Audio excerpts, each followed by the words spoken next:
I think I've had to learn how to remember that I can be a voice for a lot of people. Just because I may not have done well at a gay bar in Chelsea in 2009 or in, I don't know, Provincetown's always been fun. I don't know, there was some Our Vacation Rosie thing in the woods once, and they were wasted, these gay men. You know, I really have to remember not to generalize and say that man-on-man thing doesn't work, because you can really speak to a lot of people who don't feel like they fit into a box. Hey everybody, and welcome to Top 5s with Don Sill. I'm your host, Don Sill, and we got another great Top 5 in store for you. Top 5 notable gay comedians. Yes, gay comedians, men and women, and whatever else you identify as. Funny is funny. And joining me for this Top 5 today is the very hilarious comedian, Frank Liotti. And yes, he's gay. Like, you tell people, like, as a gay guy, you tell another gay guy you're a stand. Like straight people will say, "Oh my God, that's so amazing. That's so brave. Wow." And a gay guy tells another gay guy they do stand up and they say, "Are you funny? Are you gonna be funny?" And please don't forget to subscribe below, like us, comment. We want to hear your top 5 as well. But without further ado, let's get into this. Me and Frank Liotti, the top 5 notable gay comedians. All right, everybody, I'm here with Frank Liotti. Frank, how you doing, my friend? I'm fine, you know, I'm fine. Yeah, man, it's great that you're here to do this top 5. I really appreciate you taking the time. This is the top 5 notable gay comedians of all time. You know, so you are a gay comedian. Tell me a little bit about getting started in the industry. And in comedy or in comedy? Yeah, just your story, I guess. And were you always out as a comedian, or was that something you had to do? I always wanted to do stand-up, but I was afraid of it. I remember I even got a job. I applied for a bartending job in 2006 at Stand Up New York, but they hired me to be Mo Masavia, who used to run it there. I love him. Right, yeah. He hired me to be a manager, and by that they paid you $50 to be a host. They just called us managers, and I got to watch stand-up, and I got to watch all of those New York comics. That was, you know, like back then, that blew me away. Yeah, I remember like Todd Glass. I just remember seeing everybody: Godfrey, Jessica, Russ McNeve, just all of these. Mitch Hedberg. What's his name? Titties. Patel. Oh, yeah, with the panties. Yeah. I love lingerie. Oh my God. I even have a subscription to the Victoria's Secret catalog. Well, I don't have a subscription. My neighbor does. She just hasn't received it for a couple of years. And I remember Mo would always say, "Do the check spot, get on stage." And I was scared. So I didn't. And then over the course of the next few years, I had all this loss in my family. My mom and my dad, 3 months apart. My best friend of 30 years committed suicide within the next year. And then my sister died. Wow. And I was like, let me start going to open mics. You know, so I started going to open mics. Frank, I will kill you if you ever bring home a black girl. I thought, shit, how am I going to tell her about Lionel? Listen to me. Right. I met Chris Stefano, and we would go to, like, I don't know, 6,000 a week. I was like, "Oh, I came down, I got a stiff neck, then I guess it was sleeping wrong on the pillow." He was like, "Chris, come on, sleeping wrong on the pillow. You out blowing Roberto last night."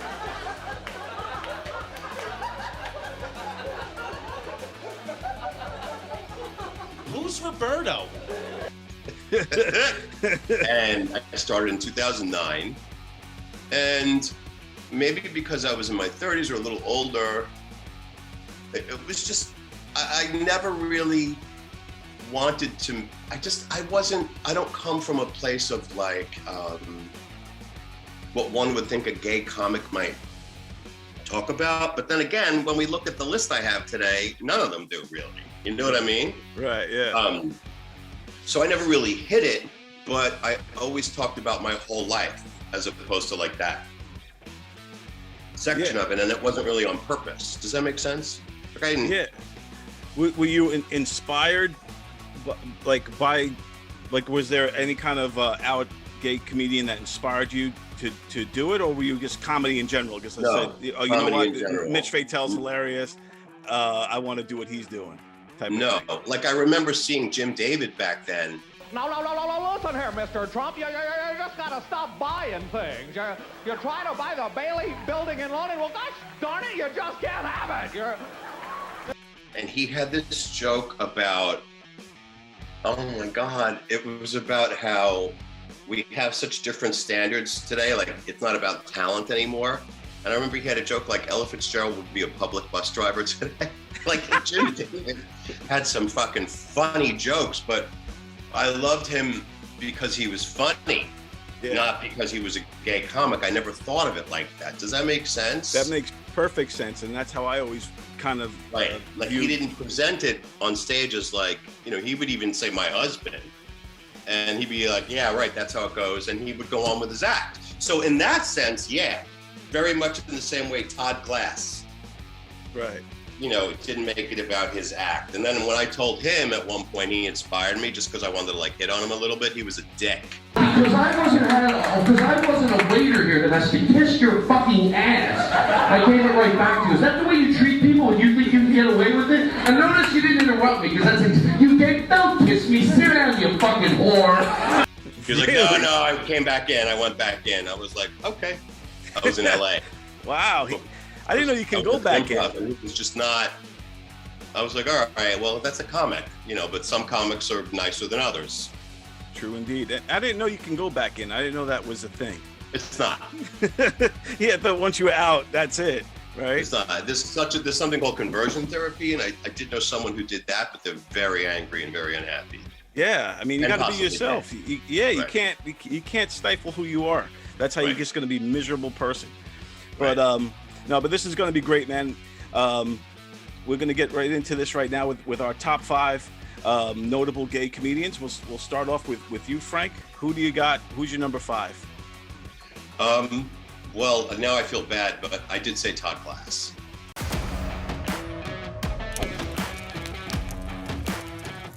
Just because Todd Glass isn't necessarily this, like you'll see most of the comics I like aren't necessarily set up punchline, set up punchline, set up punchline, whether gay or straight. Right. You know, so Todd Glass would have like a story about people who have that bathroom in the living room when everyone's sitting there and then it doesn't flush. You ever go over to someone's house and the bathroom is way too close to everyone's hanging out? Ugh. Oh, are you kidding me? It's like, where's the bathroom? It's right there. And so like most of the comics that I have on my list, maybe with the exception of one, it's not so much the core of their act. Right. But I do think Todd Glass is very funny. Did you ever by accident go, oh, and then you realize it sounds real gay? No? I think Todd Glass is hilarious. Very funny dude.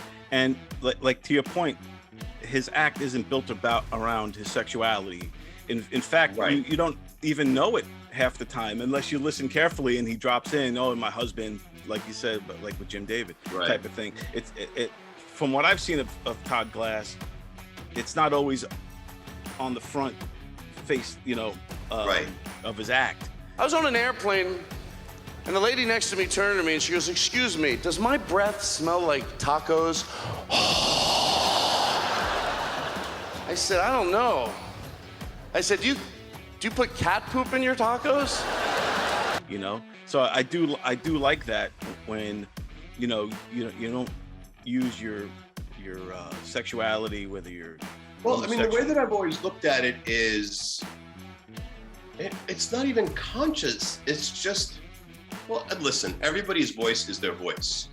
And people really are who they are, but life is so big. You know what I mean? There's so much about it. I mean, there's so much that there is to it. And the truth of the matter is, I don't want to hear 15 minutes on, say, football. So I certainly don't expect an audience to listen to 15 minutes on, anal or fisting. Although that might not be bad. Rated anus. I just wouldn't want to go through 15 minutes of fisting. You know what I mean? It's just not like stuff like that's just always been kind of I don't know. anybody asks me, I'll talk about it. Or if a woman's giving me a dirty look and shaking her head at me, I'll be like, I don't give a fuck who you are. I like men. Like Right. I've done that when they're on the front. I've done it more in crowd work. Right. Like if I'm talking to the microphone, all of a sudden I'll notice my hand just like that. I'll be like, gay.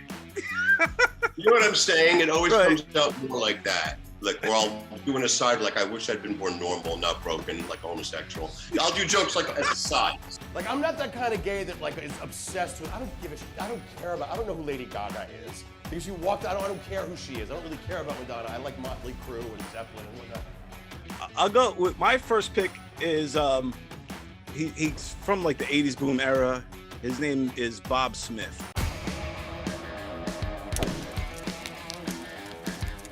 Oh, he's amazing. Yeah, so Bob Smith is to me a kind of a groundbreaker for that time. Absolutely. Yeah, I think he was one of the first openly gay comedians to go on the Tonight Show. Please welcome Bob Smith.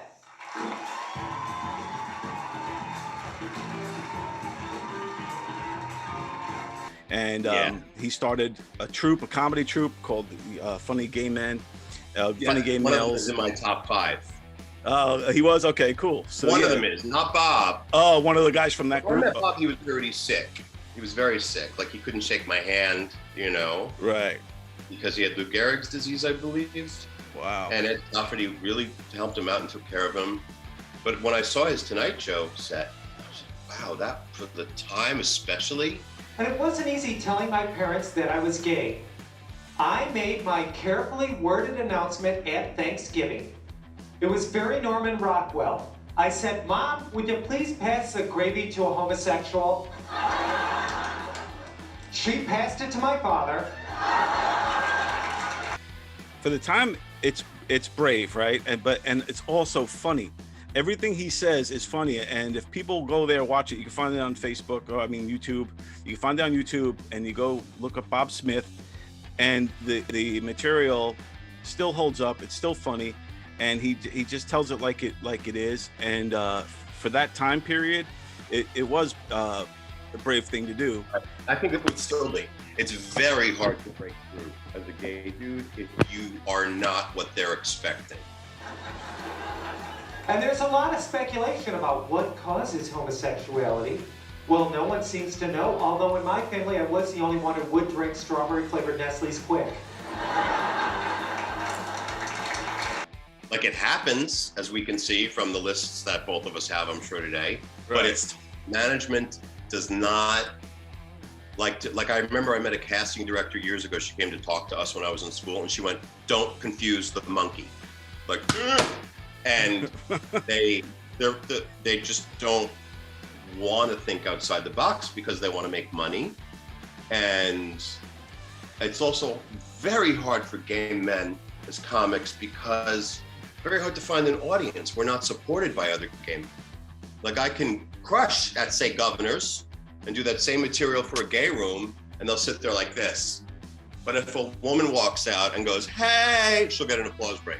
Right. Chelsea Handler, Kathy Griffin, Lampanelli, etc., that they Right. worship. Right. Anyone from Chelsea Handler and her, So it's tough because a lot of straight audiences, the men will hate you. And So and it's- also to your point too, everybody is. If you hear there's a gay comic on the bill, everybody wants to see Liberace or something. If they're flamboyantly Right. gay, they put them in like they do with so many stereotypes. They put gay people in a box.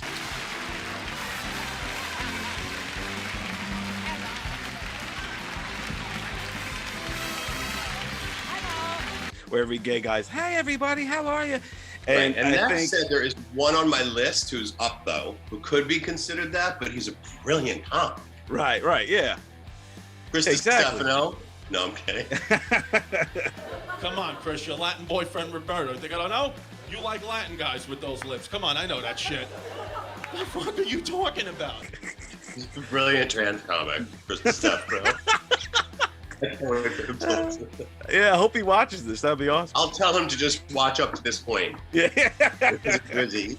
I know Julio. Come on, you fucking. It's That's what you like, Sassone dick. That's what you like all day. Fucking Julio.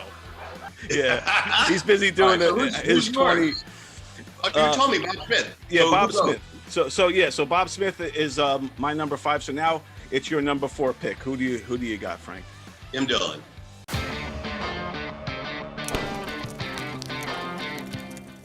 Yes, he's on my list as well.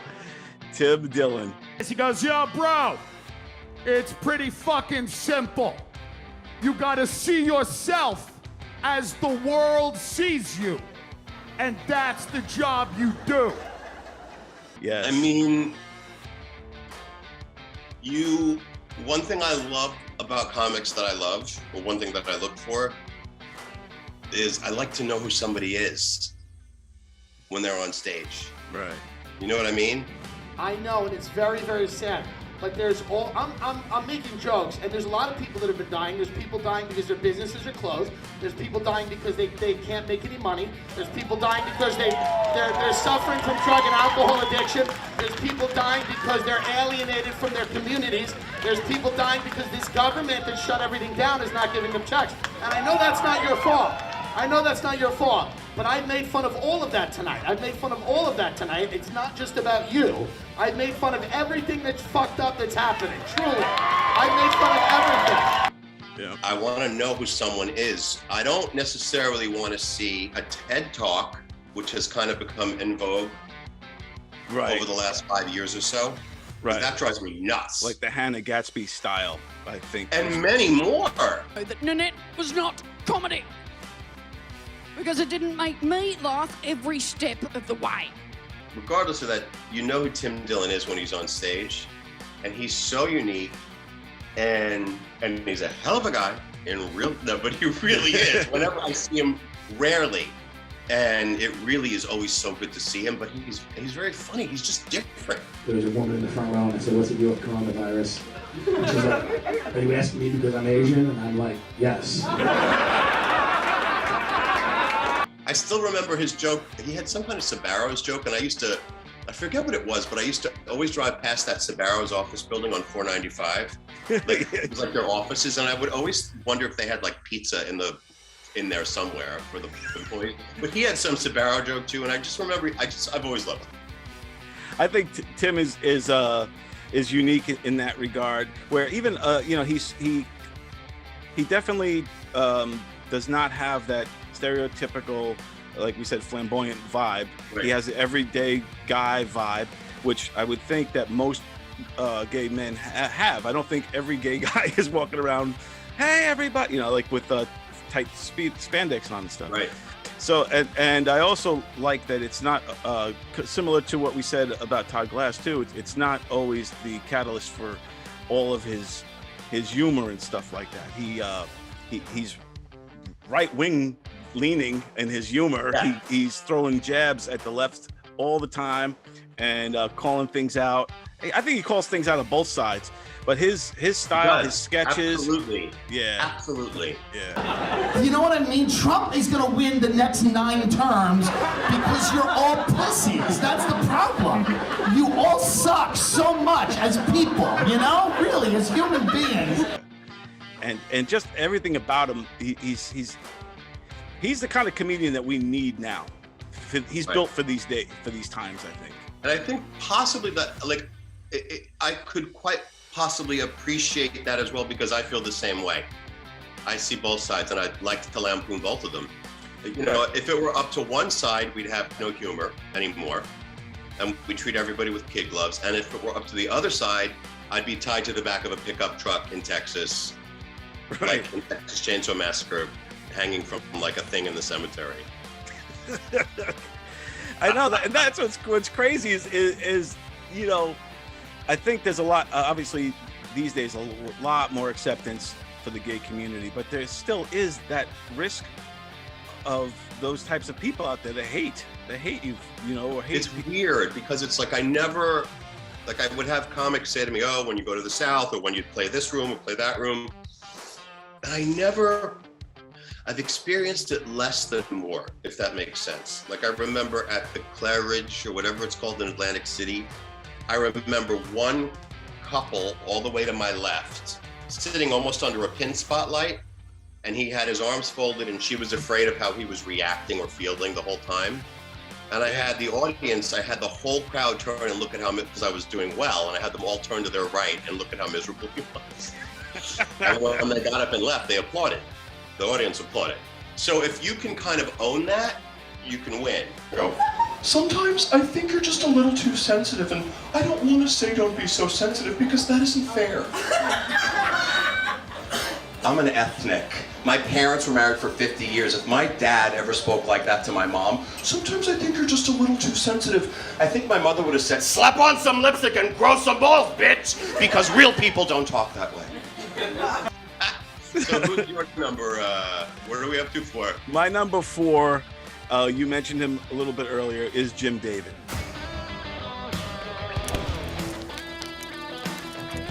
Now, what I like about Jim David, for me personally, he was the first openly gay comedian I ever saw. I was a young guy. I was like maybe 15. Me and my friends went to Stand Up New York, and we fake IDs. We got in, and there's a ton of comedians on the bill. And I just remember Jim David. He stood out. You know, memories see my face on the pavement. I've been hit by a Fiat, see the blood trickle out, or whatever the hell they're singing. Me and I thought he was funny. It was one of the times when, you know, I would say when I accepted somebody for who they were, and didn't judge him for what he, you know what I mean. And I liked the material, the jokes, and he joked. His whole set at that time was about being gay and stuff. Right. And I just remember like I remember trying to find him again. I wanted, you know, just to learn more about him. The internet wasn't around yet. So then years later, when Tough Crowd came out, he was like a regular on Tough Crowd all the time. Don't you feel that, for instance, like a lot of people don't like Bush, you don't like Bush? In a lot of ways. I'm not even going to go there. Right. I'm saying you don't like Bush. I'm not even going to go there. You don't like Bush. That was too easy. And his generation of comedians, and Jessica's generation of comedians, and I mean, they're just solid. Yeah. Solid. That was a great time for comedy. Man, yeah, solid. Like the late 90s, this was early 90s when I saw Jim David, but I would say like the generation you're talking about, I think, was like the late 90s, early 2000s. Mid to late 90s. That's New York City. That was the best, man. Like I used to go to all the time to like the Comedy Cellar and right. All those spots down there, and just, you know, see all the comedians because they were all there. And it was the time when like amazing comedy was thriving. It was, right. You know, and I remember, like, I think it was Patrice, because I was at that little podium every night at Stand Up New York. And I remember him, but it was a pretty general thing with most comics. When someone would be doing material on stage, I remember Patrice in particular saying, that's funny, as opposed to laughing. Right. You know what, though? If they're getting an education, I don't care if they look like Patrice if he fell into a bottle of Pepto-Bismol. Because we become, it depends on my mood, but we really do look at it like this kind of thing. And right. That's where, unfortunately, you know, it's like if you bake cake all the time. You know, you're not going to always want, well, I don't know about that, but you know what I'm saying. Yeah, but if you bake cake all the time, you eat somebody else's cake, you're not looking for, like, wow, this is delicious. You're looking for, how'd you do this? You put extra eggs in this thing? How'd you, right. So you're trying to figure out, like, when the comics watch other comic sets, they're looking at the timing, the writing, the delivery. Or like when I watch it tell, I'm like, I never want to open my mouth again. This is inappropriate. I apologize. Let's pull it back a bit. Fisting. All right, fisting. Yeah. Yes. It's just, he makes it look so. I don't care how many years you do it. Yes, it changes, and yes, it's working that muscle. I mean, I certainly don't have it now because I haven't been on stage how many times a week anymore. Right. Yeah. But I've been very lucky as an actor to work with some brilliant directors who are assertive and know exactly how to get the performance out of the actor that they need. You're taking the pizzas out of the oven! You're taking the pizzas out of the oven, you're smiling, you like what you're doing, you're smiling. Take the pizza out of the oven, he can't talk. But yeah, that's Jim David. I think he's a great comic. He's still doing it. He's still out there, believe, grinding and making it happen. So God bless him. Yeah. I have 1,000 people to thank, so I'll be brief. To the guys who beat me up in high school, may your life be an endless parade of child support and restraining orders. To the priest in my Catholic school, may your prison time pass quickly. And to my acting teacher who said I would never make it and who's been in the closet longer than a Nehru jacket, I say, sit on this, you old queen. All right. So all right, so now we're at number 3, but I'll just to remind everybody of who we have so far. So right now we have Todd Glass, Tim Dillon, Bob Smith, and Jim David. Those are our 4 that we've come up with so far. And now, now Frank, it's time for your number 3 guy. All right, I have a tie. I have a tie here. Judy Gold. Nice. Some of her characters, as well as her crowd work. I mean, before I started stand-up years ago, kill me. I mean, just funny. And he says to me, Mommy, you know your friend Jean, who we were playing basketball with, is she a lesbian? And I said, yes. And he said, oh. And he went back to playing his Game Boy. And I thought, oh my God, if I was 11 years old and driving in the car with my mother, and I said, Mommy, is Mrs. Rosenblum a lesbian?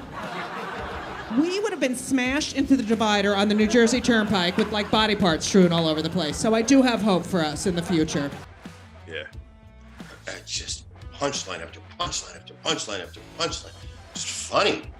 And the tie is with Judy Gold, and it's one of the funny gay males as well, Danny Mcwilliams.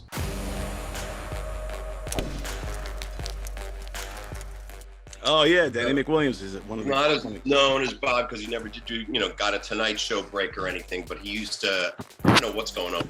The Duplex open mic on Wednesday nights. Oh, she passed away, but Poppy Kramer used to run it, and then she gave it to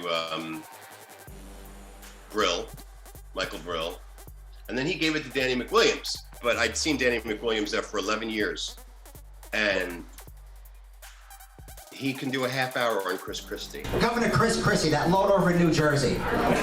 He is horrible, isn't he? Homophobic and a corrupt politician. He tried to stop gay marriage. He said, as long as I'm governor, there'll never be any gay marriage. It came right from the horse's mouth. He's got these punchlines.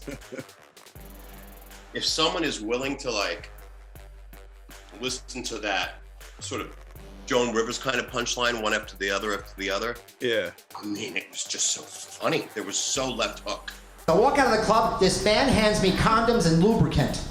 Because we're in the same set. He hands me a package of condoms and a package of strawberry flavored lubricant. I didn't get laid that night, so the next morning I put it on my bagel. Do you think there's something to it when you go up on stage and you're out and gay, that you have a certain freedom to go even further, like to be more confident? I think that the more honest you are as a human being with whatever, the more just truthful you are or self-aware. I mean, that's what it's about. Like, I'm easily annoyed. My attention span, like I need to be in a hospital. Right. And I think the more I can be mean, but I also know that I can do better on stage if I smile. Right. I know what I look like. Now I don't have a beard anymore, but I mean, I really look like ISIS, and it would put people off because I also sound aggressive.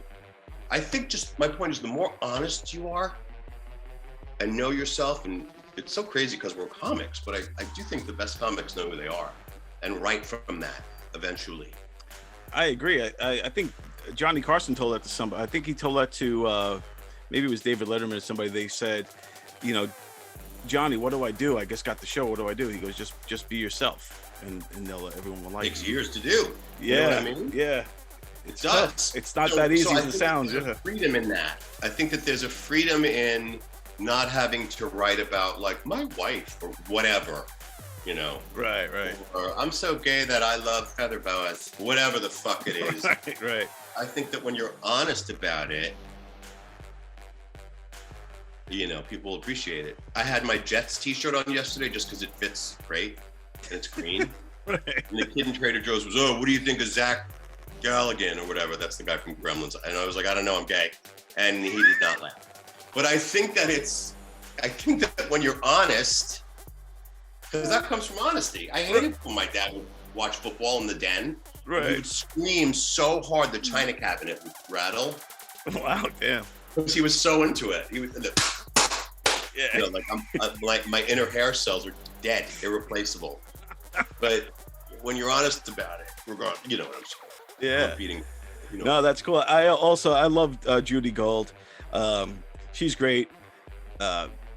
She's, you know, reminds me sometimes of an old school Friars comic with the way she is. Her, God, yeah. Yeah. She just has that kind of stage presence and delivery and swagger and just style. There was one picture I found of my mother with her grandfather, and I said, Ma, your grandfather was so fat. And she said, well, Judith, that was the style then.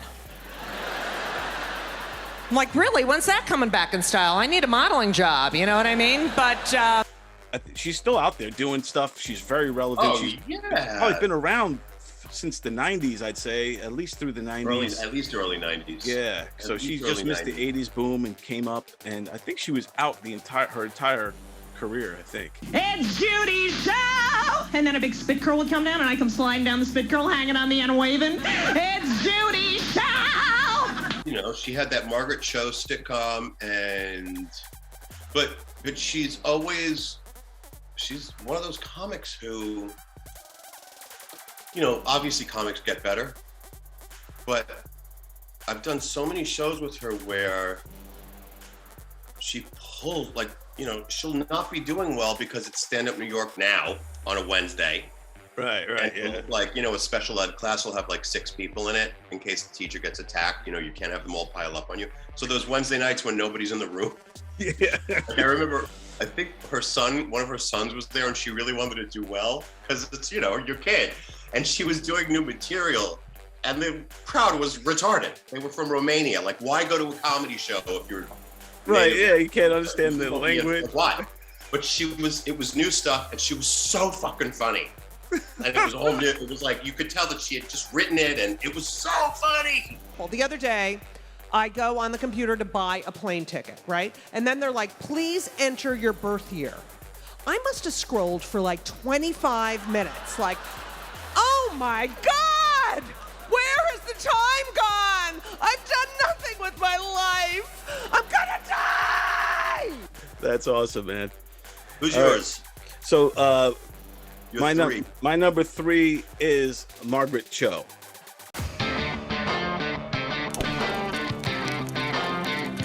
Oh, yeah. Yes. But I don't believe that she's such a loud mouth. I don't.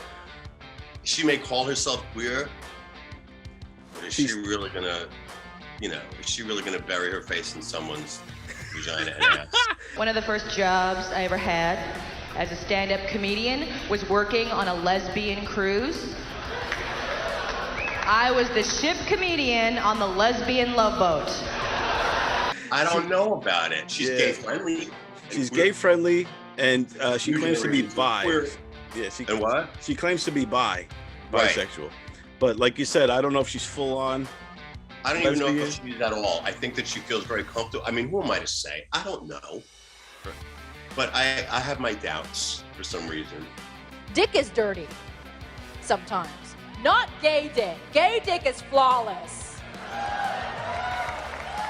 Oh, gay dick is so gorgeous. I would suck it, but you won't let me. I sat next to her in the little green room at Laughing Skull in Atlanta. Oh yeah, I love that place. She was, isn't it cool? That's that's one of the coolest. Very like, there was some queen next to her, like, I love you. And she was so, just like a real comic. She was just not feeling, she was just so normal and not on and. Right, yeah. But I mean, her characters too. Like when she does her, I mean, I know everyone must say it, but when she does her mom, holy shit. Because gay, they like a picnic. Yeah, she does great, and she brought a lot of awareness to Koreans too, you know. And holy shit! And I'll never forget when I was first starting out. She was like, "I don't give a fuck if somebody steals from me. I'll write more." And I was like, oh. Wow. Gay dick is gorgeous because gay men know when the dicks come out, they're gonna be judged. So they better be best in show. Something about her talking like that and then breaking through is very inspirational to me. You know, and she's also very funny. Yeah, and what do you think it is about her, or certain comedians that might not be gay, but they translate to the gay community, and the gay community just. I think that she may have come from. I really don't know, but I think that she may have come from. Oh, I thought you meant like with her and why she may identify as that. What you mean with how gay dudes respond to women? Yeah, how gay fans of comedy get, will gravitate towards certain people. What I think it is with gay dudes and women is I think that, say you have like a little gay boy who's like, I want to listen to Barbra Streisand. And the father's like, get this fucking kid away from me. Starts to act cold to the child. And the mother's like, oh, come bake cookies with me and your aunt. Right. Whatever. right. Aunt dead, who's dead now. Your aunt dead. I think that and there's also such a hyper masculinity in so many straight dude cultures that I think that a lot of us as gay dudes, I guess it comes from such formative years, have just learned our comfort zone. I loved, like when I look at old SNL, Gilda Radner. I'm not going to talk about food, and I'm not going to talk about guys, and I already did all my comedy material in the first 5 minutes that I saw everyone to win them over as my friends, and I'm not going to. So I don't have anything to say at all. Right, yeah. When I look at rock and roll, I fucking love the Runaways, the second lineup, like the hardcore punk metal lineup. Like, so I get that there's something about it I get that's innate, if that makes sense to a degree. No, that was very well said, and I yeah. But it is a thing. Yeah. You know what I mean? Like it's gay. I really don't always love playing gay rooms because it's a crapshoot. I never know if they're gonna respond to me or not. Really don't. It's easier since I've learned how to not get defensive from the get-go because I started doing that for a while. So for you, you're saying it's easier for you to go in front of a straight crowd? Just a room that might have gay people in it. That said, like, sometimes I've said that and some gay men have been hurt because they really do like my comedy. So I think I've had to learn how to remember that I can be a voice for a lot of people. Just because I may not have done well at a gay bar in Chelsea in 2009 or in, I don't know, Provincetown's always been fun. I don't know, there was some Our Vacation Rosie thing in the woods once and they were wasted, these gay men. I really have to remember not to generalize and say that man-on-man thing doesn't work because you can really speak to a lot of people who don't feel like they fit into a box. Right, yeah. Yeah, I think it's important. And that's one other great thing about comedy in general is you can speak to people in a different way and they're still getting the message and they're still relating to it. And even straight people will start to get the message too, you know what I'm saying? And I think it also, because like you talk about stereotypes and stuff, I think a lot of times through comedy it humanizes that person, like what Jim David did for me is when I watched his stand-up all those years ago. Right. It humanized them, and I saw the commonality between us through the punchlines that way. We're really not that different. So you like that, I like this, but we're still the same. We're still human beings, and we still have the same goals in life. It's to be happy and to find someone you love and all that good stuff, you know. And as a 10%er, so to speak, I owe it to guys out there that do feel kind of snubbed by this general thing. Right. To have a voice in that, you know what I mean? So I kind of have learned to embrace it a lot more now. But it is harder to have a career, but gotta love that in a way. Right on, man. Well, you're doing great. What's your so now we're up to number 2. Okay. So he started a few years after me, but he started in Chicago. He makes me laugh harder in real life. I can't go out to, like, for a while there we were going to, I think it's called Venero's on 12th Street, that Italian bakery that has 2 sides, Matteo Lane.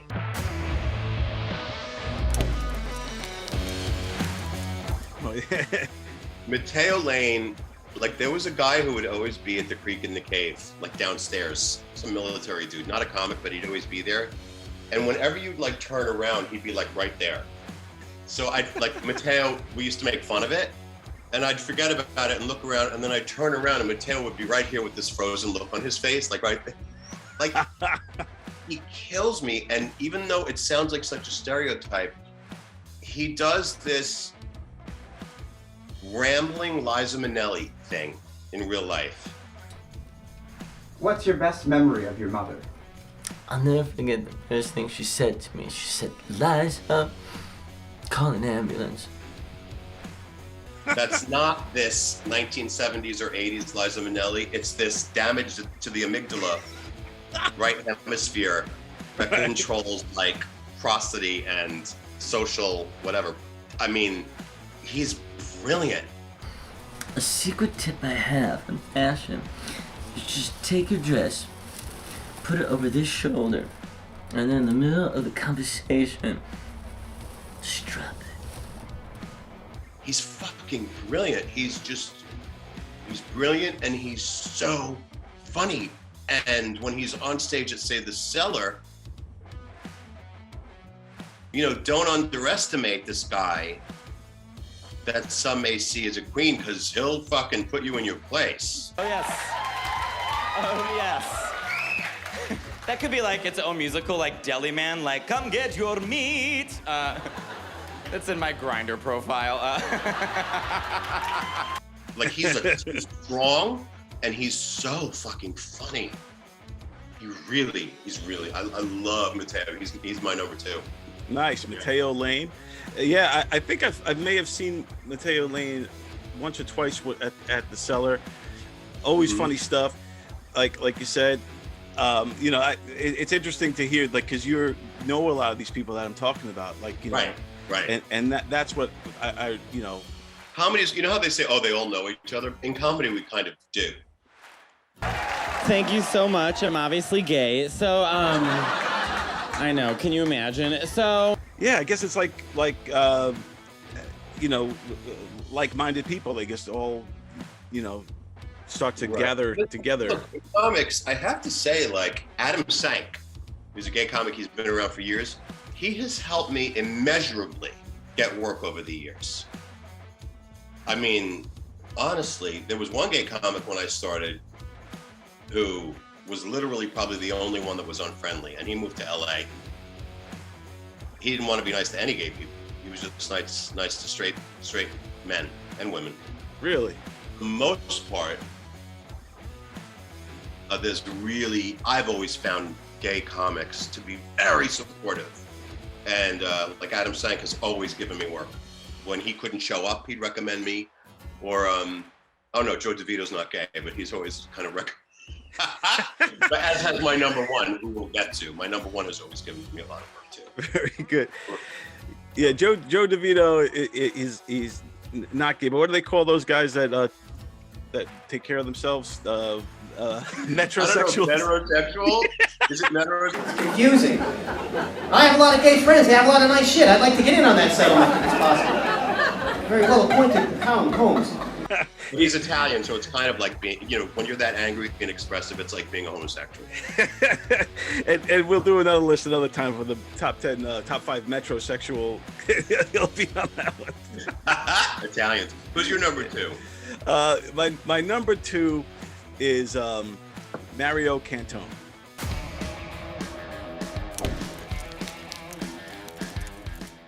Oh, he's brilliant. Yeah, so to me, he's also one of the first guys that broke through that I know of. Wonderful, fantastic! The zucchini fritters, the bacon burgers, the pizza muffins. I want to chew them twice more. Cantone is an undeniably brilliant performer as well as comic. I mean, holy shit. I look at his commitment to anything that he does, even though he didn't answer me when I asked him to do my podcast, but Carney Wilson and John Patrick Shanley did. Nice. I'm kidding, because hopefully he will. He is a gifted fucking comic. Cantone he should be on my list. He's really, holy shit, his bedtime stories that he used to tell. I looked directly at Billy Bush, the host of Miss USA 2009 pageant. I strode over to the center of the stage. When you're on a stage like that, all eyes are on you. Oh, yeah. And his story about his sister going on the tour of Italy. I'm not going on any goddamn, like, he was just so fucking brilliant. I have not stopped. I have not fucking stopped all fucking day. Never again. Never again. A lot of these gay comics we're talking about today are brilliant people. Danny Mcwilliams is a brilliant writer. Dillon is brilliant in his passion and his uniqueness. Matteo is just brilliant. Todd Glass and another one in his uniqueness, Judy Gold. Yeah, Judy. I mean, punchlines. These are great comedians in general. Right. No matter regardless of whether or not they like to eat pussy or get plowed. Right. Exactly. Right. Yeah, and with Cantone, I feel like he is almost bridges the gap from the old guys from the 70s that we talked about, like Paul Lind and all those guys that weren't quite out of the closet, but it was like everybody knew that they were gay type of guys. I don't think you could teach me to dance. Poppycock, I'm the best. I teach the mambo as part of my craft, and I teach the ballet to stay out of the draft. He used to do like a Joan Crawford bedtime story, like like how can you not know? Yeah, right. Yeah. Shut up! I'm trying to watch The Wizard of Oz! But again, like, the audience knows. Yeah, he doesn't necessarily have to talk about it. That's how. That's what I think with Cantone. Right. He bridges that gap from the Tim Dillons of the world and guys like you and all these comedians today that are working, and it's and more accepted audiences now. I think Cantone kind of bridged that gap from the 70s. Then he was like 90s, and then into now. And he can act. And he can really act. Paolo, Brazilian. Broke my heart. I've never gotten over him. Anthony. Had an ass like 2 scoops of butter pecan ice cream. He's brilliant. He's so talented. And funny as hell. He's funny as fuck. Yes. His Broadway show Laugh For, like I saw it. He was sick. He's been a huge inspiration to me as a comedian. Very cool. Before I started, yeah. I used to look like Marilyn. I look like Marilyn. Yes, I go to with my roommate. I get Marilyn. Very cool. So let's go through the list real quick because now we're getting to the number 1 here. So I just want to make sure we got everybody. Okay. So Cantone. So we have so far on our list that we have to narrow this down when we're all set is Todd Glass. Yes. We got Tim Dillon. We got Bob Smith. Yep. We got Jim David. We got Margaret Cho. We got Judy Gold and Danny Mcwilliams are tie. Yep. We got Matteo Lane and Mario Cantone. And now it's time for your number 1. What do you got, Frank? Come on. What do you think? Come on, Jessica Carson. Yes, Jessica Carson. Nobody. People literally, the walls shake. I love how you're laughing right now. It's making me feel better. What's your name? I know you can't. I can't breathe either because I don't take care of myself. So I have a very hard time breathing at this point. I'm not even kidding. You can't breathe because you're laughing. I don't laugh. I never laugh. I'm a comedian. I am miserable. I am dead inside. Please help me. Like first of all, she has that gift. She has many gifts, but she has that rubber face. She can completely do that Jim Carrey facial contortion stuff. But her mind is a steel trap. And I think it's a disservice to say, what is it when all those new comics at open mics do like Christopher Walken impressions? Right, She's right. not an impressionist. She does these characters. Every time she sees one of my friends, thank you for being friends with Jessie. Jessie needs friends. Like I'm in the corner with a helmet on. I like crayons! Both vocally and physically that are beyond transformative. Like literally, there's something in that brain that picks up on the phonetic, or phonological, the sound, the detail that I've never seen before. Yeah, And the her audience- demeanor will change. Like when she gets into a character, everything changes. Her body language, her voice, her face. It hurts when I watch her perform. The skin on the back of my head hurts because I laugh so hard. Like it's gorgeous outside.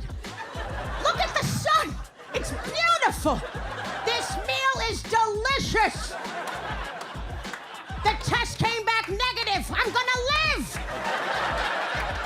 And like I've gone on the road a good amount with her, and I've seen some jokes for many years, and there's something different about that live performance every single time. I mean, not only the joke itself, but the in-between. I don't even want to call it crowd work, because if she had a recording of everything she's ever said on stage, she could do another few hours tomorrow. A lot of my, straight white male friends, they're comics, and they're great. Most comics are really fucking good people, just so you know. The comics are gonna save a lot. I'm telling you, we're gonna be the ones that really speak the truth, but. Right. Because the way that girl writes on stage, and I call her that girl because she's like my sister, the way that she writes on stage is unlike anything I've ever seen before. I am legally married to another woman, but it's fine because we're both feminine looking. So that was hilarious what I just said. And it's very true because she's hot. She has long hair. She's very attractive. She wears makeup, heels, so a lot of guys are like, this is great. There's not as much judgment if we were both like with a crew cut. You know what I mean? And what, how you doing? What's going on? It would be a different experience. As soon as she enters the stage, you're already, as the audience, engaged, and you know that she's going to be a juggernaut. She's a firework. She brings, the air changes in the room when she gets on stage because she brings so much energy with her. My number one inspiration,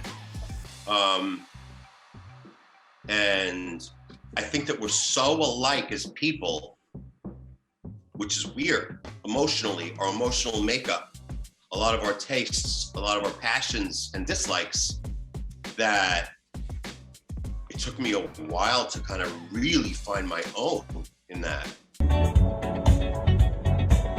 Like the legend of the phoenix, the bunch of Dillon, the bunch about the phoenix. That was, it's also a lot of stuff, like she's so honest that when I tried being that honest as a man, people would get scared. My first college roommate was named Maxwell Britton III.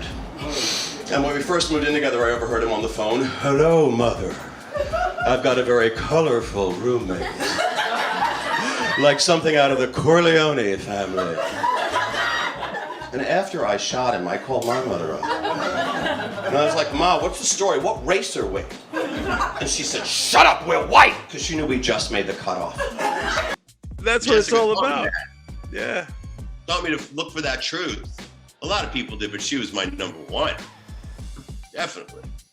Yeah, exactly. And well-deserved. Yeah, Jessica Carson, hilarious comedian, groundbreaker. Turns the room upside down. Yep, and there's none like her, really. No, and the other comics, she's a guru to other comics. Yep. Generous to a fault. Like, she's just really, oh my God, she's so funny. Hold on a second. Jessica, you're incredibly talented. Thank God you're wearing black. It's so slimming. It makes a huge difference. You just need to stop eating salads in public. You're not fooling anyone. Anyway, For my number one, I was kind of torn between Tig Notaro.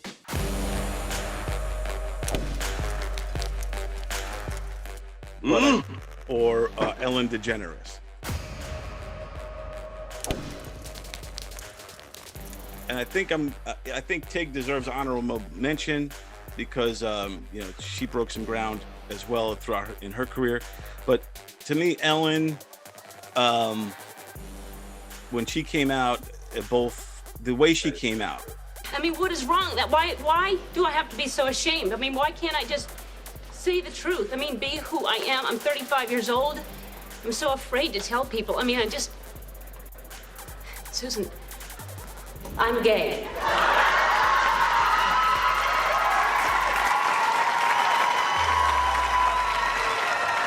Mainstream people had no clue that she was gay. She was doing sitcoms. She was playing straight women in movies. She was, getting leading roles in she was in a couple of movies at the time, like these comedies. They were trying to fit her into that these bride. What was rom-com. that bride thing? This is something. What was that thing where she was that bride? Yeah, that's the one I'm talking about. I can't remember the name of it. But How yes, stupid are some people in this country? Honestly, Miss DeGeneres. Can you imagine my volleyball coach, Miss DeGeneres, in 9th grade? Like, how do you not see that? That's like people who have the 60-year-old, 210-pound, white gymnasium outfit, short, hair, gym teacher, Miss Hadland, and have no idea. Off the equipment! Like, she called me Looney Tunes because of my Bugs Bunny shirt. And I was like hanging from the parallel bars. She was like, Looney Tunes, off the equipment! And some people are just like, oh, I wonder how her husband can stand it. Like, people are dumb! People are so dumb! I can't say Ellen DeGeneres because she's never had a comedian on her show other than maybe Amy Schumer. And the way that this whole thing works is by other people reaching their hand out and pulling you up. I am so sad, and I am so angry. And I know I'm not going to say the right thing. I know that there are going to be a lot of people who are going to be in disagreement with what I say, but DeStefano did Letterman, and we went to an open mic the next day. He checks on me constantly because he knows there's a history of suicide in my family. Adam Sank, Jessica Carson, these people have given me work for years. And Ellen, yes, she's great. That whole God thing is amazing. Hi, God, this is Ellen. Ellen, DeGeneres. What's so funny? No, I never thought of that. It does sound like that, doesn't it? Yes, the phone call to God, legendary. And she did a lot of those contests and whatnot. But I mean, you got to keep it going. She's got a lot of riches. She could do a lot more. Like Rosie O'Donnell. Like, I remember Shirley Hemphill from What's Happening, who was also a comic. She used to work at Eastville. Not Eastville. What was it called in Huntington? East Side Comedy Club, yeah. On Jericho. And Shirley Hemphill was like, put her on stage. That's Rosie. But you know what is embarrassing? Ladies, you ever be running and you don't have a bra on? Whoa, we talking about hump in your back time, aren't we? People, I'm assuming that Shirley was probably, who knows? But you got to keep it going. And I can't even think of Ellen because of that, unfortunately. I have a platform and I have a voice, and I have always stood for equality. I have always wanted to be the voice for people who felt like they didn't have a voice, because I know what that feels like. And maybe you don't agree with how it's coming out, but you have to understand it. Right. I think she brought a lot of awareness to the world at that time. Right. When she was on the cover of cover of Time magazine. I'm out and all that stuff, and she did a double whammy. She came out Jugs and the cover of Nugget and Jugs and Swank. But she what is that? Now I got that in mind. The cover of We magazine. That was beautiful, Whitman. Beautiful. That's great. But yeah, I mean, wait a minute, Tig. Who the fuck else can do 16 minutes on Taylor Dayne? Anyway, I love Taylor Dayne. And not ironically. I love her. And I mean, what the fuck? Or what other Tig Notaro shit do I love? Yes, there's like the cancer stuff. I'm laughing when I say it, but After my mother passed away, I was diagnosed with bilateral breast cancer. But I have not told anybody yet. You're the first people to find out. Wow, that's a very cold response. That was it's kind of not her. like that whole cancer hour is hilarious, but she was one of the first people that did do that. Right, yeah. Like right after she was diagnosed. Like that day. Yeah. I ended up having a double mastectomy. And before my surgery, I was already relatively flat-chested. And I made so many jokes over the years about how small my boobs were that I started to think that maybe my boobs overheard me. But her comedy, like the one that always comes to mind is the Taylor Dane bit, just because it's so long. Yeah. But she has that. These comics have their stuff down to a science, whether it's somebody who's as in the moment as Jessica Carson, or whether it's somebody who is as calculated as a Tig Notaro. Right. They're each so brilliant in their own right. Like Tig, that timing and the Tig's vocal, excuse me, I'm sorry to bother you, right. but I love your voice. My singing voice, like she just, excuse me, like she just has it down. I said, excuse me. Sorry to bother you. But I just have to tell you, I love your voice. She's equally as funny as a Jessica Carson, but a completely different. In a very different way. Totally different. Okay, so it's funny because we're talking Ellen, your number ones are Ellen and Tig. Tig Notaro, perfect example. She, for years, has given her Twitter to sort of up-and-coming comics to have a little platform. So that's a perfect example of polar opposites, of helping other people out, of someone who didn't necessarily get a break right away, but like worked their way up. And then when one of her friends, Sarah Silverman or whoever it was, who sort of helped her along a little bit. I mean, she worked her ass off and paid her dues, but somebody's going to get a break, you know? Right, yeah. That's how I feel like it should work. There's a formula to all of it. Open mics for years to get tough, learn how to bomb. Yep, that's important. Those bar shows, couple of bringer shows, then people take you on the road with them, some New York clubs, whatever. If you're lucky enough, like Joe Devito threw a fucking birthday party on a back porch in Lynbrook. That was like, I'd rather get attacked anally by a fucking gorilla with rabies. But it's how you fucking learn. No, I'm not saying that Ellen didn't go through that. She certainly, I'm sure, did. But that Tig paid her dues. Because people that pay their dues are usually really generous. Well, I can't think of a better birthday present than to have my hilarious friend perform stand-up for us today. Please welcome back Tig Notaro. A couple of years ago, my wife and I adopted a precious little kitten named Fluff. That's her given name, and we kept it out of respect for her birth parents. And good stuff. So now let's break down this list into final five. So I mean, this is a pretty good list of comics here. We have Todd Glass, Tim Dillon, Bob Smith, Jim David. We got Margaret Cho, Judy Gold, and Danny Mcwilliams are tied. Matteo Lane, Mario Cantone, Jessica Carson, and Ellen DeGeneres, and Tig Notaro. How do we decide? What do we do?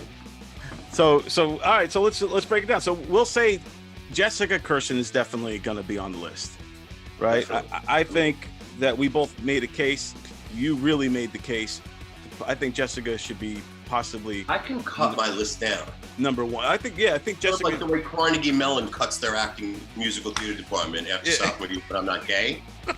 Let's say look. Wait, my sister's glasses left. All right, so let's say Todd Glass. so you wanted that.